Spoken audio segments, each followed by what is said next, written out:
ইমাম মালিক রাহমাতুল্লাহি আলাইহি তিনি বলেন, মান ইবতাদা ফিল ইসলামি বিদআতান ইয়ারাহা হাসানাতান ফাকাদ জাআমা আন্না মুহাম্মদ সাল্লাল্লাহু আলাইহি ওয়াসাল্লাম খানা ফির রিসালা। ইমাম মালিক রাহমাতুল্লাহি আলাইহি বলেন, দুনিয়ার কোন মানুষ যদি সওয়াবের নিয়তে ইসলামের ভিতরে এমন কোন জিনিস ঢোকালো যেটা ইসলামের ভিতরে নাই, ফাহুয়া বিদআতুন, এটা হলো বিদআত। ফাখানা মুহাম্মদ সাল্লাল্লাহু আলাইহি ওয়াসাল্লাম খানা ফির রিসালা, মুহাম্মদ সাল্লাল্লাহু আলাইহি ওয়াসাল্লাম তিনি তার রিসালাতকে আমাদের কাছে পৌঁছানোর ক্ষেত্রে খেয়ানত করেছেন। তার ধারণাটা ঠিক এরকম।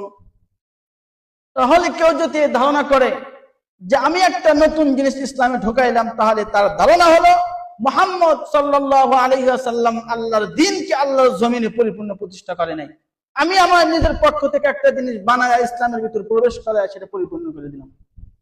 যারা বলেন নাউজুবিল্লাহ। তাহলে এটাকেই বলা হয় শরীয়তের ভাষা, আরবি ভাষায় বিদআত, যেটা ইসলামে নাই এমন জিনিস ইসলামের ভিতর প্রবেশ করানো। তাহলে যেই জিনিসটা ইসলামের ভিতরে নাই এমন জিনিস নিত্য নতুন আবিষ্কার করে ইসলামের ভিতর ঢোকানো যাবে না। ইসলাম ধর্ম পরিপূর্ণ একটা প্যাকেট করে আল্লাহ পাক আমাদেরকে দিয়েছেন, একটা প্যাকেজ। এই প্যাকেজ থেকে কিছু বের করাও যাবে না, কিছু ঢোকানোও যাবে না।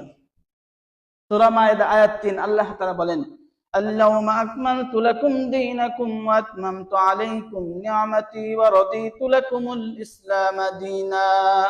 আমি তোমাদের ইসলাম ধর্মকে পরিপূর্ণ করে দিয়েছি, সুতরাং ইসলামের ভিতরে নতুন কোনো জিনিস ঢুকবেও না এবং ইসলাম থেকে কোনো জিনিস বের হবে না, বরং ইসলাম এটা পরিপূর্ণ।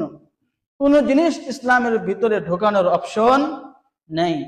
সুতরাং আজকে যারা 12ই রবিউল আউয়াল তারিখ কেন্দ্রিক যারা এটাকে পালন করতেছে, এটা ইসলাম সমর্থন করে না, বরং এটা হলো বিদআত।